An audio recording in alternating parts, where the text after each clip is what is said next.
This episode of Troxel is supported by Avail. Avail helps AECO firms better manage, organize, and navigate information faster. Visit getavail.com today. This episode of Troxel is supported by Confluence, a small conference event for AEC professionals and technology providers to discuss industry trends and ideas together. It's put on by the fine folks at Avail. You can learn more about the upcoming invite-only events during this episode. This episode is sponsored by ArcIT. ArcIT only supports architecture, design, and engineering firms at a price that would pleasantly surprise you.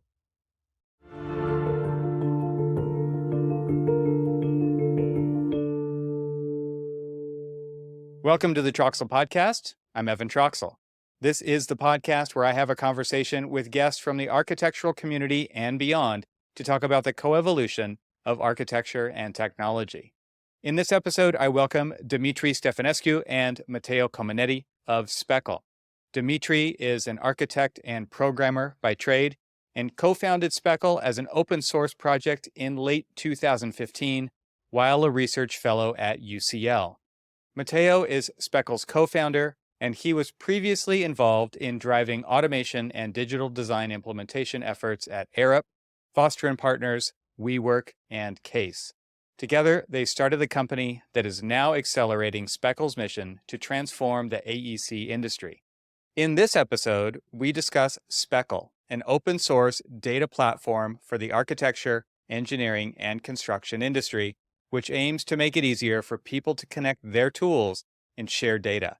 The platform's community-built connectors enable users to connect to Rhino, Revit, AutoCAD, Civil 3D, and Excel, and many more applications via the cloud.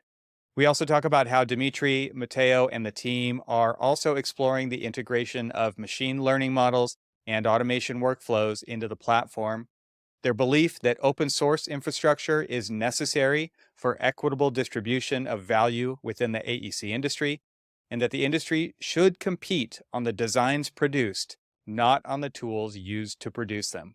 So, without further ado, I bring you my conversation with Dimitrie Stefanescu and Matteo Cominetti.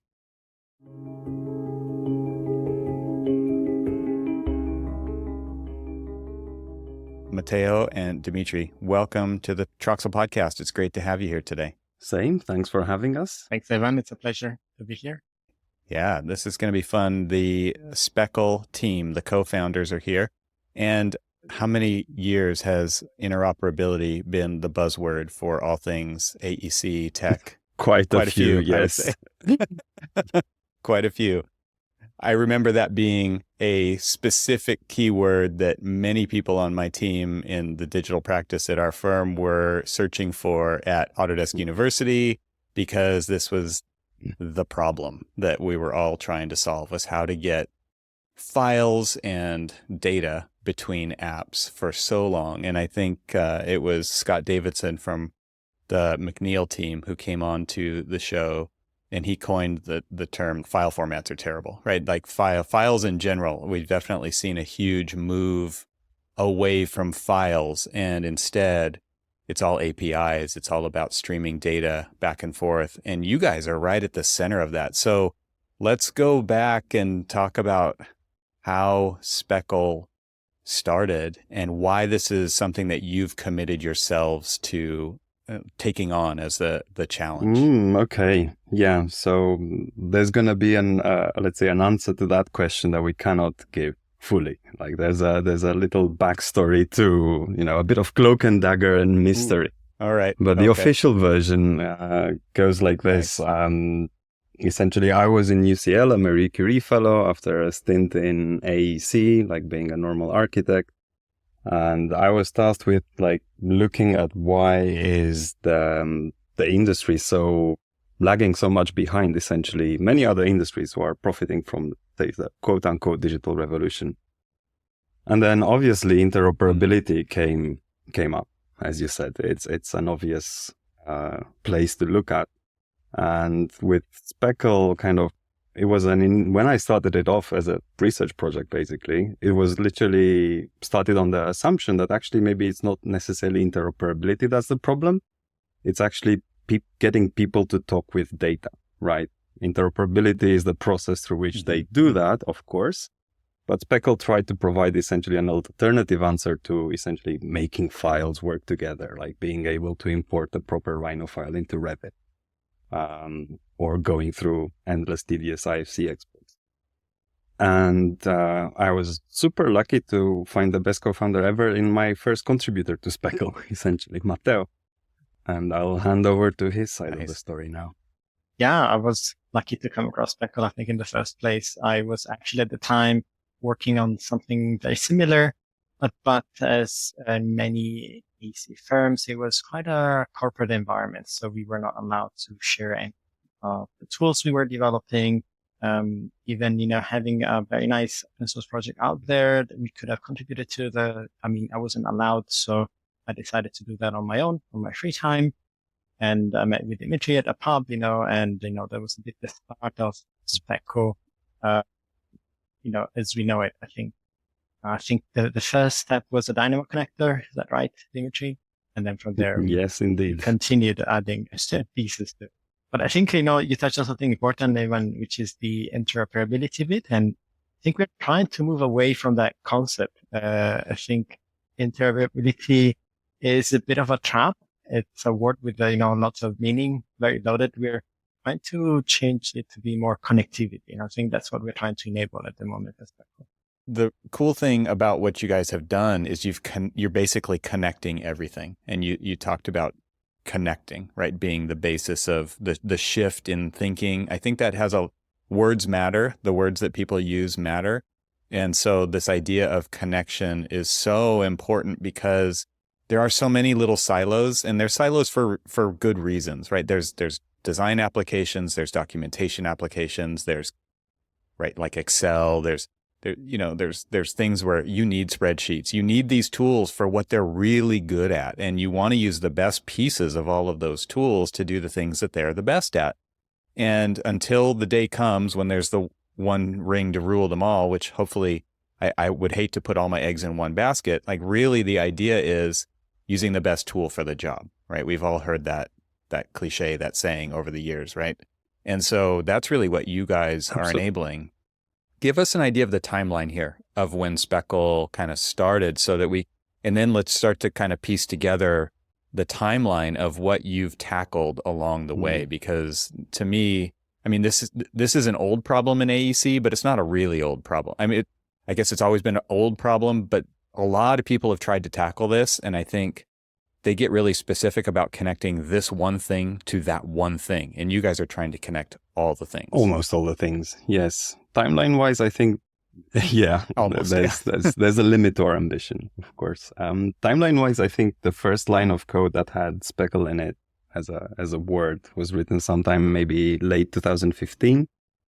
It was bit of a different beast then, and it went through several iterations and revolutions and reinventions across the way.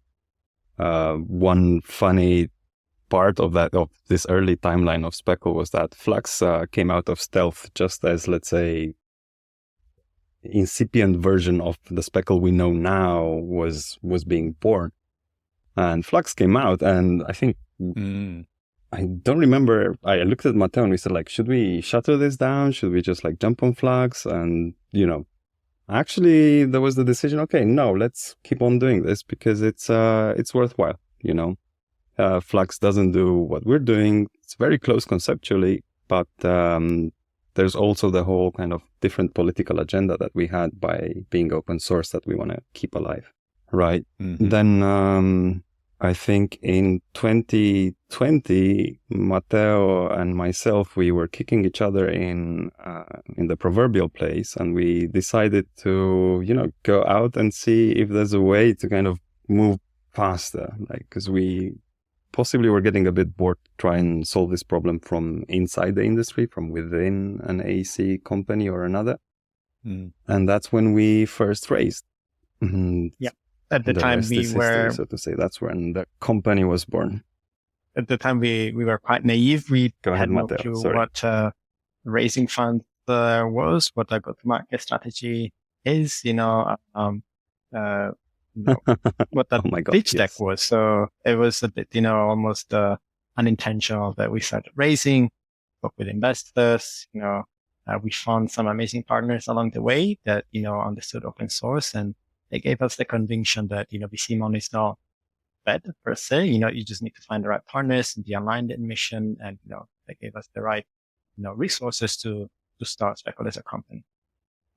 It's interesting that you brought Flux back up. I haven't heard that in a long time. And it's like long forgotten past of connecting some apps in AEC.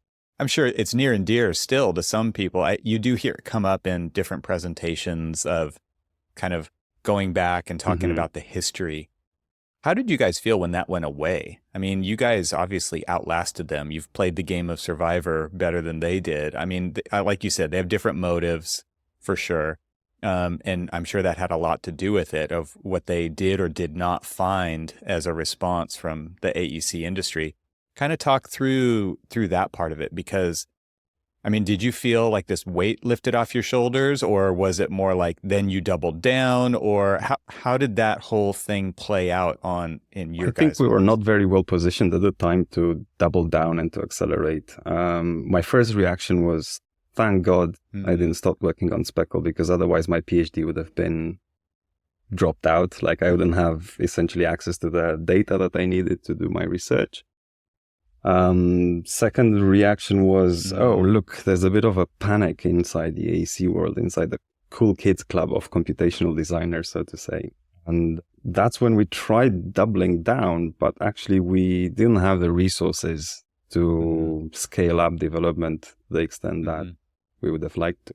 It was also a bit of a disappointment. And when we started the company, we looked quite deeply, or as best as we could, obviously, into what went wrong with Flux. How did people react to their pricing strategy? How did people react to them not being open source or not offering kind of control over data residency and so on? But at the same time, Flux was amazing for us because it literally paved the way in terms of mindshare across AEC. People expected a tool like Flux to exist now. They were not content anymore with swapping files and, here's a Google Drive link, here's an attachment, here's my PDF attached to this email, etc. Yeah. The whole idea of what Flux opened up in the mindshare, like you said, it did set like a new expectation in the industry, or at least gave people an idea of what's possible. And that then drove expectations for that kind of data trading that would happen I want to get back to what you said about kind of realigning people to be able to talk to data. Can you talk through that and how that was your approach rather than interoperability? Because that gives another mindset shift that I think is in the same vein of thinking where you have to retrain people's brains to think about this in a different way. And if that is kind of a guiding principle for you, how do you see that, approach that problem, and how have you tried to address it? Good question. It's funny. Interoperability ultimately is a technical problem, right? And kind of what we're trying to solve for is communication. So when people talk to each other, they build shared context. When different disciplines, different silos interact, they create trust, they build a shared context that they can operate on and, collaborate efficiently to deliver amazing architectural and infrastructural projects.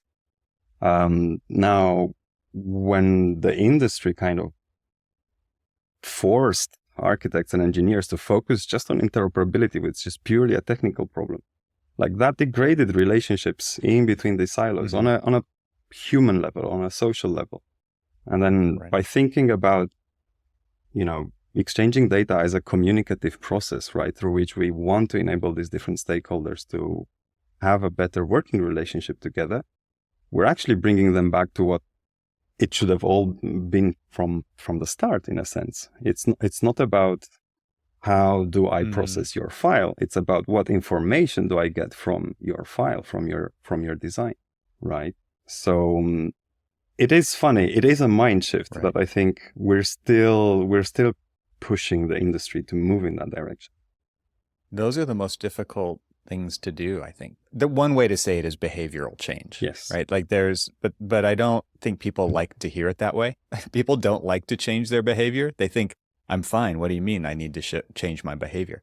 But it's deeply rooted. And those are the hardest things to change in the industry. And so, I mean, kudos to you guys for taking on a shift and helping people start to make that happen, because those are the hardest problems, I think, in the industry to try to tackle. Yes, agreed. It's not a difficult shift to make once, let's say, people get converted. Actually, fruitful collaboration can exist. Right. We don't need to sue each other over every information exchange Right. that we operate.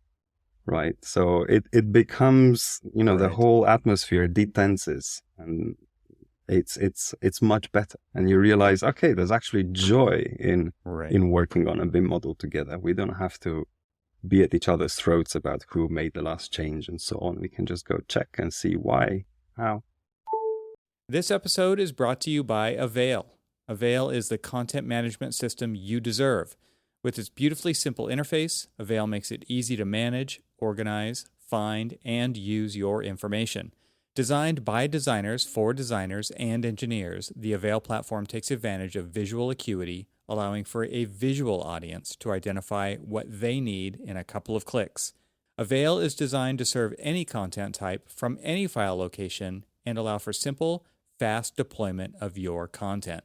Plus, thanks to powerful integrations with Revit and other applications, you can seamlessly incorporate Avail into all your workflows. Say goodbye to the headache of locating and managing content and say hello to efficiency. To learn more, visit getavail.com. Avail, the information you need faster. It's interesting to think about. I don't think I've ever told this story on the podcast, but I used to have a training website for digital tools, and this was a long time ago. So it really focused around, like, Form Z was my main modeling tool. And people listening to this podcast don't even know what that is anymore. Right. So it is still around, by the way. Yeah. But, I had what I called a file interoperability cheat sheet. I had this cheat sheet, and it was a PDF based, and it was like, if you're going from this app to that app, here are the file formats you would use for different situations. And it would kind of talk you through all of the settings. And I would update and republish this PDF all the time to make it more and more current, right? And so how ingrained is that file format? Like, if you're going from Form Z to Lumion, you use, I don't remember what it was. It was probably like Step or some weird format, right? Or if you're going from Form Z to Rhino, you would use Step, or, and if you're going from to 3ds Max, you might use the Lightwave format or whatever. It was crazy to think. And then in each one of those export dialog boxes, you had to check a different set of things, right? If you're going out OBJ file format, you've got to flip this one you've got to flip one of the coordinate systems, and can you do it with materials, or do you do it without materials? Like, remember, like, how crazy it was? And now we're talking about something, I mean, it's the same but different, right? We're talking about sharing data and information that is kind of you almost want to say the metadata behind the things that describe the geometry, that describe the attributes and the parameters, and publish those or stream those, as it may be.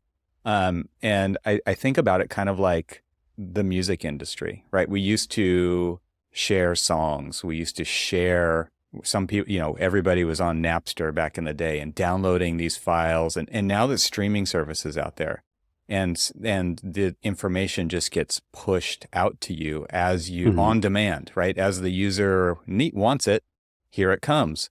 And to me, that is kind of a really interesting shift with how we're dealing with data in our design applications. And this streaming happens from various players, various teammates on the design team to get us the most current data. And I think that another shift that we've seen is, remember, in Revit, we always used to publish our files like once a week, right?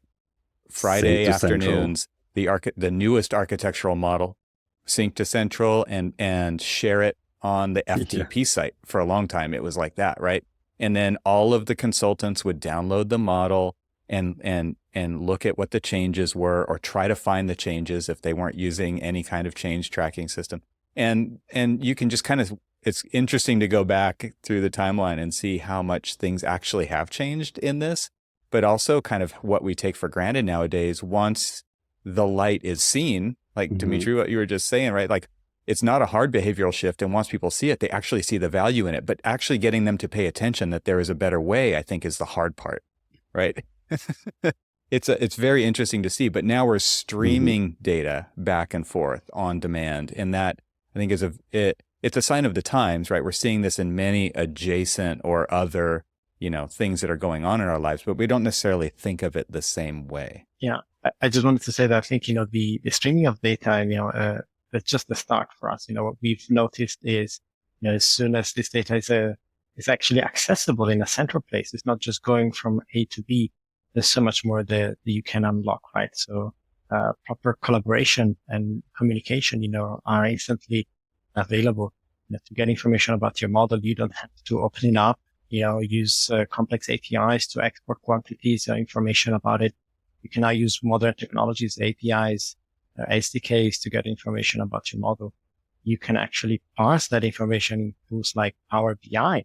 That's really being able to access the information and get it out when you want it and how you want it, where you want it. And this is what we're trying to enable users.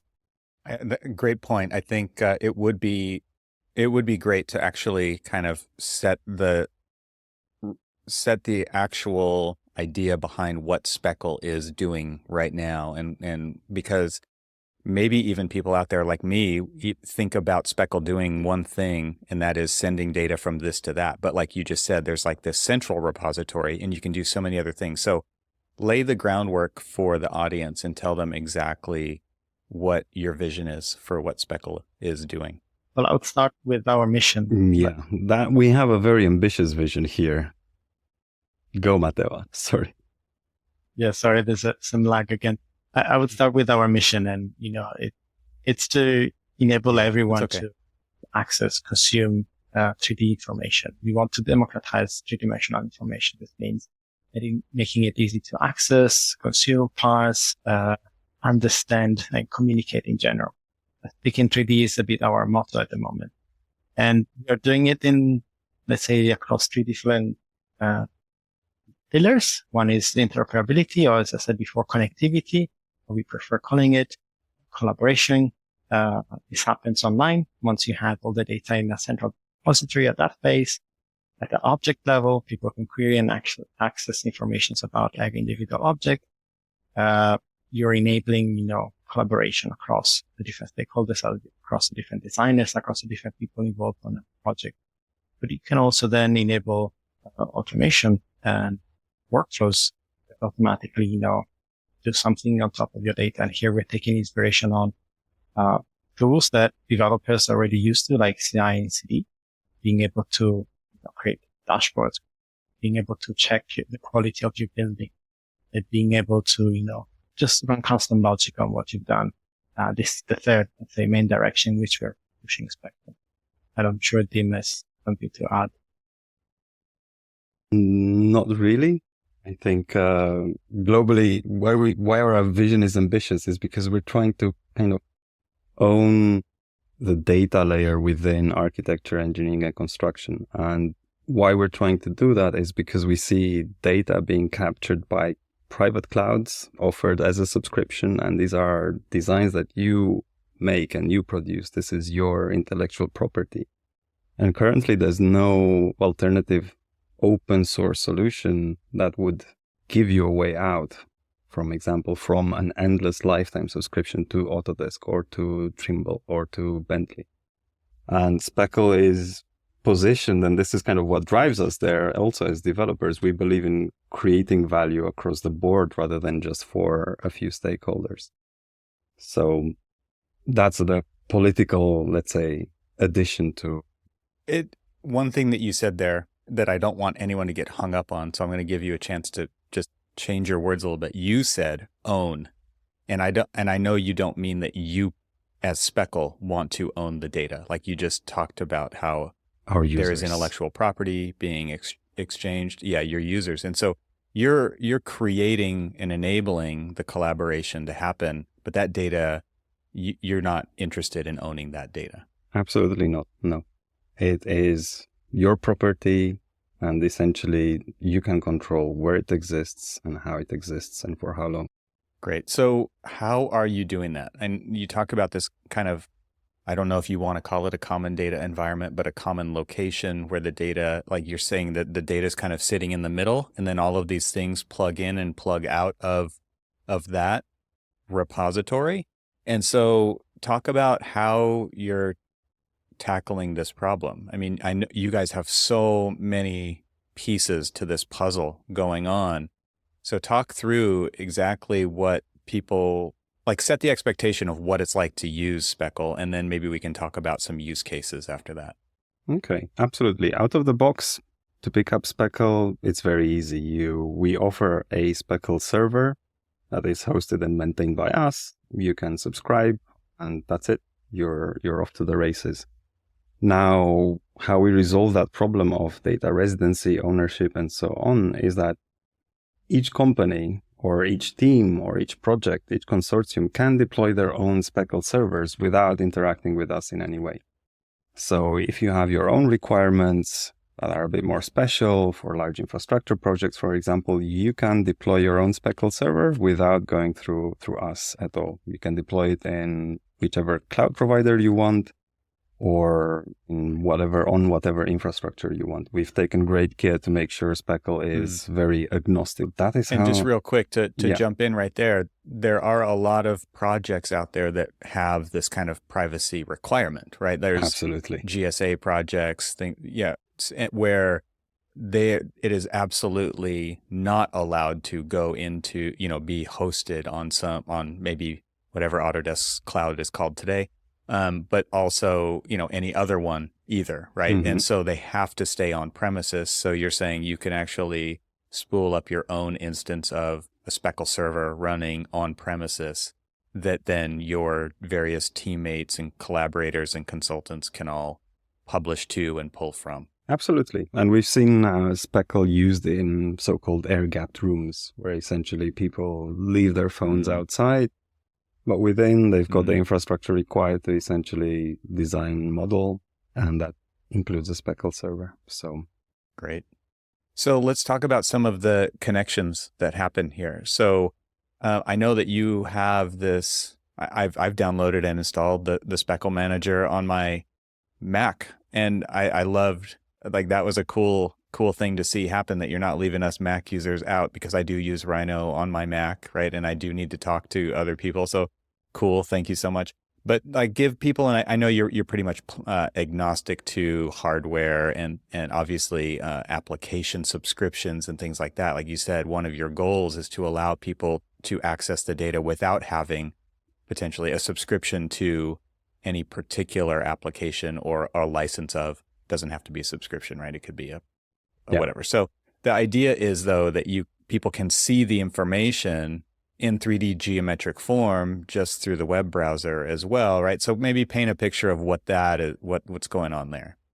Yeah, usually the first time someone picks up Speckle, they open their favorite connector, be it Rhino on Mac, which is actually not the most polished one, so apologies. Right. I also experienced that. We'll just say that. Yeah. Yes, I know you did. Oh, well. I felt, we had to come clean. So yeah, they pick up their favorite connector, say the Revit connector, then they just select, let's say, a specific view or a specific level or even the entire project. They click send. They wait for a couple of seconds, and then tada, they can actually go to the Speckle server and see online in their browser. They can see their 3D model with all the metadata attached to it, right? So each door, each wall, each component has whatever information attached to it that we can extract using the APIs that we use. What follows from there, from that moment of excitement, is that link gets copy pasted in Microsoft Teams.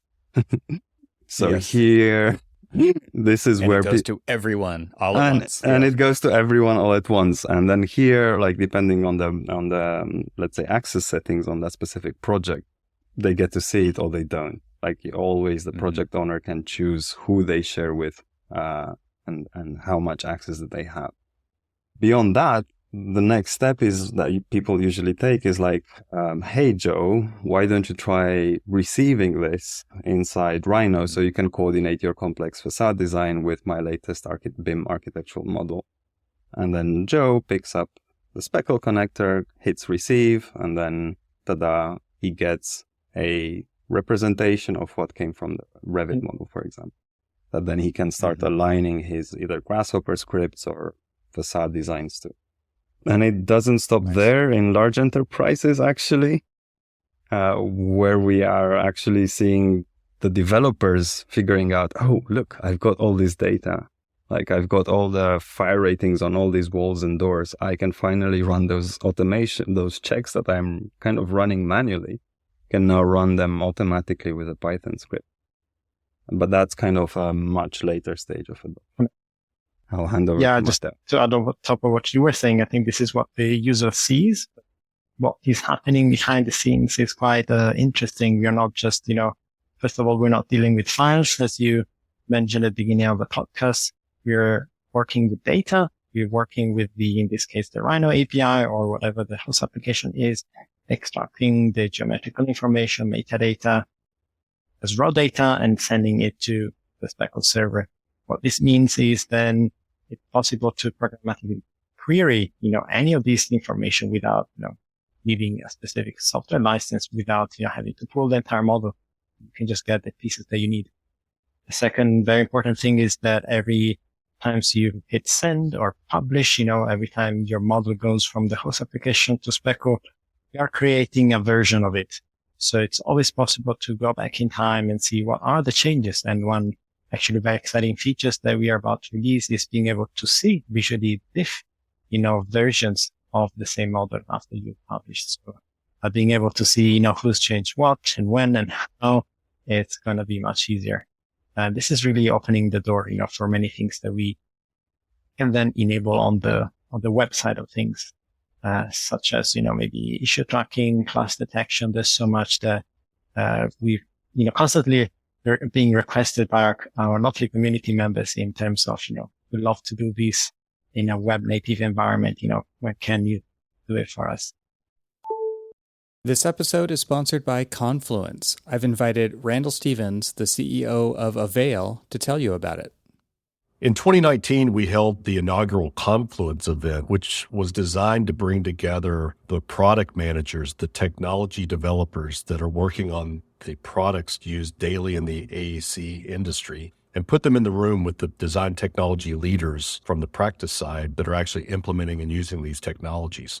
The goal isn't to sell anybody anything at these events. The goal is to get a better understanding of what's working, what's not working, and what would be the best products to develop to be implemented in the AECO industry. We've held these 3-day Confluence events the past 4 years and attracted over 100 attendees.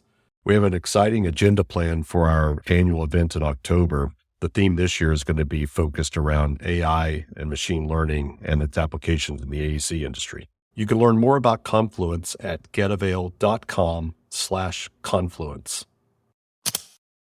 And you talked about, Matteo, like Power BI, being able to pull the information into there, where I think one of the important things to say about that, and I would love for you to elaborate on this, is a lot of times people have a tool, they've already got it, right? And so giving them access to maybe a different kind of information than they're used to seeing, or be able to grab insights from this architectural data and look at it in a different way, or query it in different ways. I mean, I remember Nathan Miller from Proving Ground years ago at AU having a Power BI dashboard of a Revit model, right? And querying it, like asking it a question using, I think back then it was Cortana, right? Now that's long gone, ancient history in Microsoft terms, but I could immediately see the ability to, you could actually just use natural language. You could speak a question into it potentially, and it would show you that information. And for many people on a team who are not the super nerds on the project, right, this opens up doors. And this is why we're seeing ChatGPT take off, right? Because the UI is something that everybody already does. Is I can ask a question, right? I can just simply ask a question in normal terms, and it understands me. That's what we're getting to, I think, by allowing this data to be read by whatever can read it. And a lot of times that being a tool that they already have that they're maybe not using or maybe using for something else, but hopefully already know how to use. That's an amazing thing. I'm sure that's just like a light bulb goes off for those users. Yeah, absolutely. What I always say in these circumstances is the motto of, a company I used to work with called Case, which you might remember was, buildings equals data. And, I think people are maybe starting to realize just now a bit better what that really means is, the power of data, the power of being able to get information out of it quickly and parse it with different tools. And just the past week, I think we saw 2 super exciting demos created by Speckle community members. They created integrations of Speckle and some AI chat-based AI platforms. So we had an example of ChatGPT. It was a Pandas AI integration where, again, you could ask questions and it would, answers with information coming from the model. And we had another one also super exciting.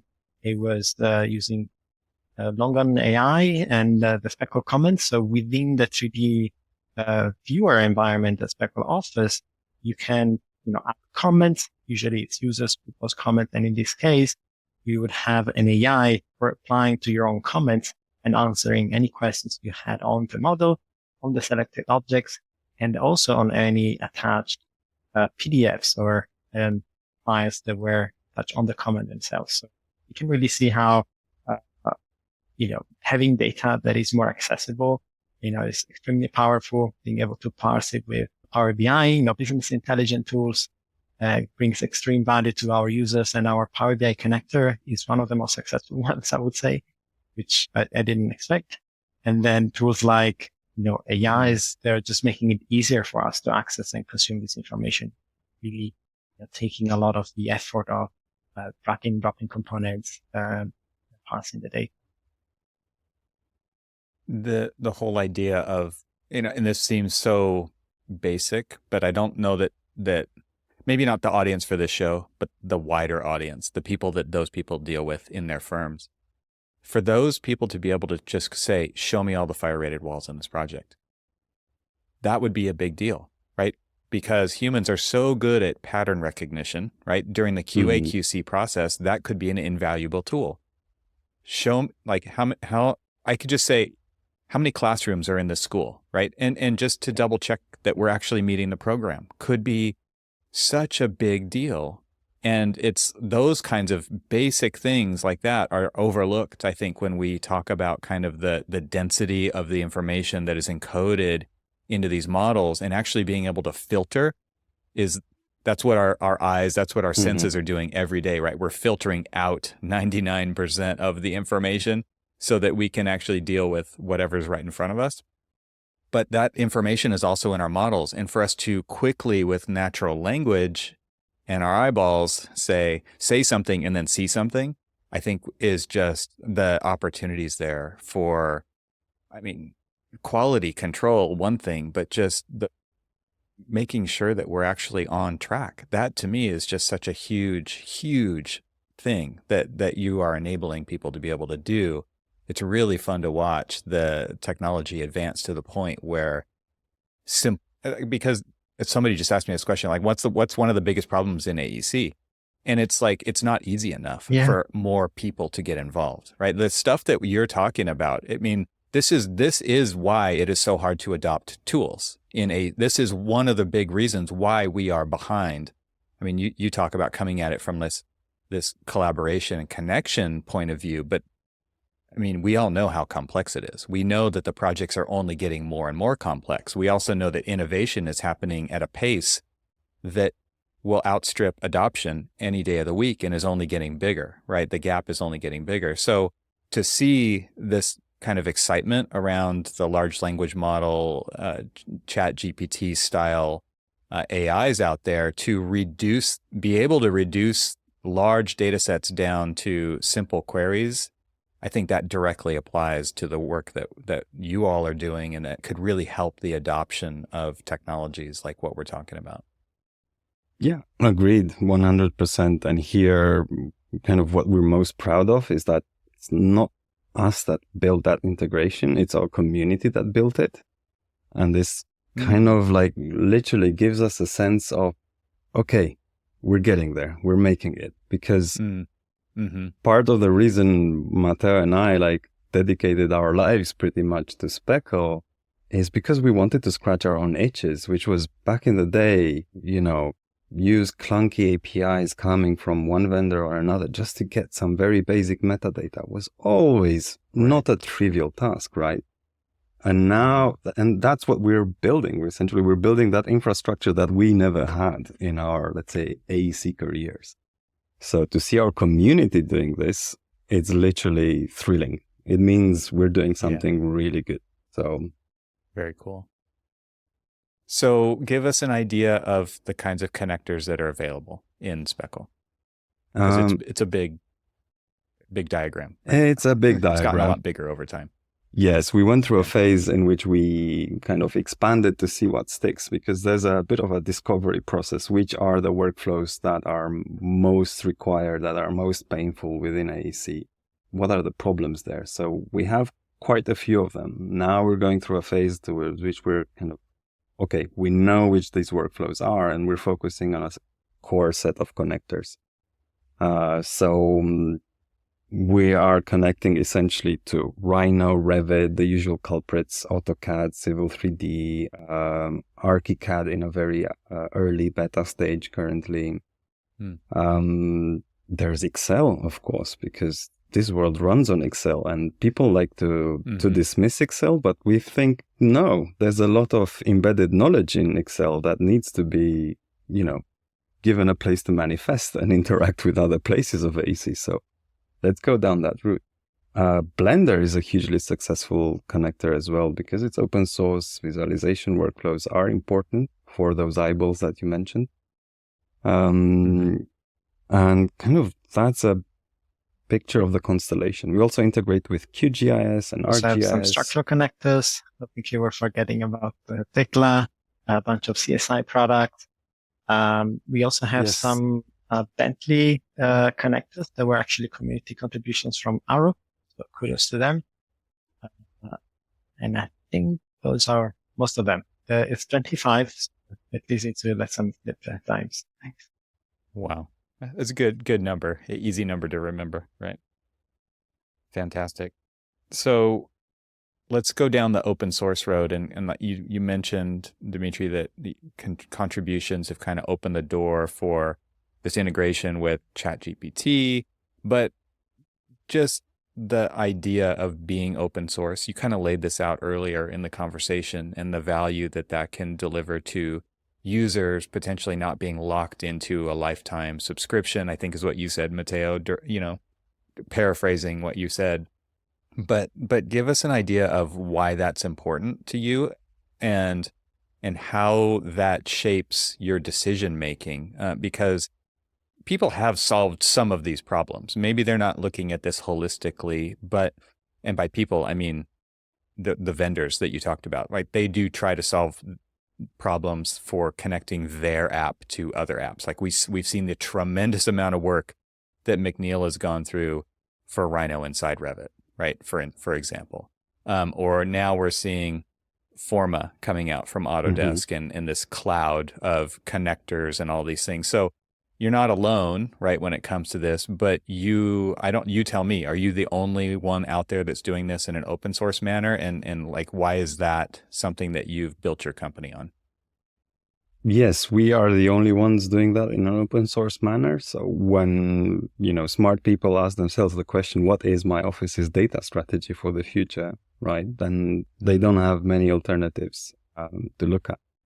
And we are the only open source one out there. And why we've built our company on top of open source, it's because we can. There are commercial open source models that exist. There are open source companies out there developing open source software that have crazy valuations and make crazy amounts of money. Open source is not free as in free beer. This is Matteo's metaphor now. Open source means you have the recipe to make on making bread, right? But if you want to make bread, you need to pretty much come with your own ingredients, purchase them, assemble them, and create bread. So essentially, kind of a for-profit goal as a company is not at all at odds with creating equal value within the industry. Something to add. Mm-hmm. Yeah, I would like Anything to say to add that, one key reason for which Speckle is open source is that, we are building infrastructure at the end of the day. And infrastructure, imagine roads and bridges, connecting digital tools and data silos only really works if, you can really, utilize it. There's no proprietary database that is being, widely successful. There's no proprietary, SDKs or APIs or frameworks that are becoming, widely adopted and successful. So we believe that infrastructure has to be open source for others to be able to build on. And as I think the AC industry has been plagued by proprietary tools, by large vendor monopolies. And the result is that it's been stagnant for years, right? We feel like our mission is dual, is, bringing Speckle as a product, as a platform to the world and helping, others build on top of us, but also, bringing new cool technologies that others can just take out and run away and use and even monetize.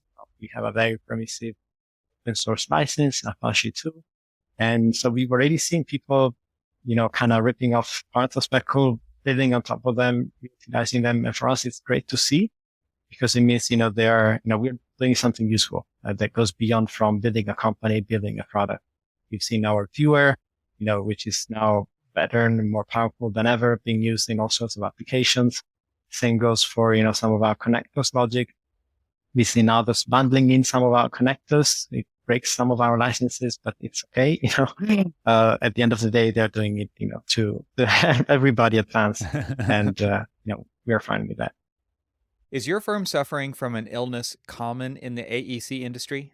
Mediocre IT support syndrome, also known as MITS syndrome.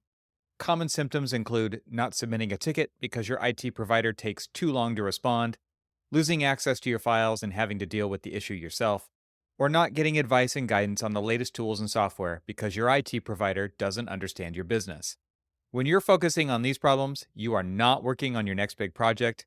We call this quiet suffering.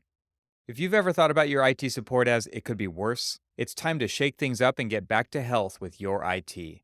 It could be much better. Think about it. If your customer is building a hospital, would they hire an architecture firm specializing in residential ADUs?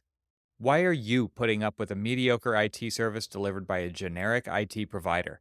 ArcIT only supports architecture, design, and engineering firms at a price that would pleasantly surprise you. Let them take care of your IT so you can focus on doing your best work. Head over to their website, read the reviews, review their pricing. Yes, you heard that right. They put their pricing right on their website. And of course, request a free consultation at getarchit.com. getarchit.com. It's interesting to think about how the industry has been held back by this idea of the intellectual property. You guys both talked about how you worked at firms where you weren't allowed to share, and this became kind of your nights and weekends project to build this open source product, but also community, right, of contributors who are helping to make this happen. And I think it was Ian Keogh from Hypar who said design shouldn't always have to start with a blank page, right? There's all of this knowledge and wisdom in the industry, and their approach obviously is encoding that information into a Hypar function so that it can be reused and shared, right? Like the whole idea of sharing that function that makes a thing with a designer who maybe doesn't have the experience of designing a building with those components in it. is fantastic because they're not starting from scratch every time. We don't always have to redraw the bathrooms. We don't always have to redraw the operating room from scratch, right? We can start with an operating room and we can use best practices encoded into these functions from that firm's point of view to jumpstart the design process on a project. This idea where you said people are ripping Speckle off and it's totally cool is an amazing point of view to witness, you say, because we don't see that very often in AEC. But we also can't deny that it happens all the time. When an employee leaves a company and goes to work for another company, they take that knowledge with them. It's not like the experience starts over, right? And so Indeed. I think it's important to acknowledge that this happens all the time on the human level. Every CAD detail library out there has like so many shared details from another firm, right? And it happens all the time. And to think that doesn't happen is ridiculous. And so to just acknowledge that and say, you know what, we're going to actually capitalize on that and help raise all boats, that's really kind of a missing piece to the industry that it has been a missing piece for so long. And you're enabling the raising of the boats to happen by saying, you know, if you're on the right track, if you're making something that somebody wants to quote unquote rip off, right? Because it's useful, it's valuable, but it's also going to lead to additional innovation by something maybe you never even foresaw. I mean, I think that's, to me, one of the most exciting things about sharing information and this, you know, the whole trademark and patent system and, you know, like there are some expiration dates, but the idea of things being like totally protected, it does stifle innovation, right? So there are big trade-offs in these decisions that are made that aren't necessarily fully foreseen when those decisions are made. And to be able to pivot on that, I think, and be agile around those, you know, making changes to those for the benefit of all is something that we should be taking a closer look at. But it sounds like you guys have kind of you've adopted that very early on to say, this is open source for a reason. You can take it, you can fork it, you can do something else, but you're not starting from scratch again. Yeah, absolutely. Because we feel, to add to what you say, we feel like when the AEC industry competes with each other on various software tools, it's like competing on who has the better pencil. Like the competition should be on actually the designs produced by those pencil rather than on who has outcomes. Right. Yeah. Right. Absolutely. Well, what are we forgetting to talk about here? I would love to hear where your vision is for Speckle and maybe give us a hint about what the current challenges and future challenges that you're interested in attacking are. Well, current challenges and future challenges, they all are intermixed kind of in the head of founders. So current challenges, we're doing a big product revamp. We started out as a very geeky product that appealed to a very wide audience of computational designers. But then this geeky product fails these computational designers when they want to spread it across to a wider team. So we've taken that on board and we're going through like kind of a very heavy product repackaging, as we call it internally, just to make the concepts easier to be adopted by a wider audience. Future challenges that we see is essentially being able to capture and, you know, equitably distribute value within the AC industry when it comes to data. There's a wider challenge around automation that we're trying to slowly start having an opinion on.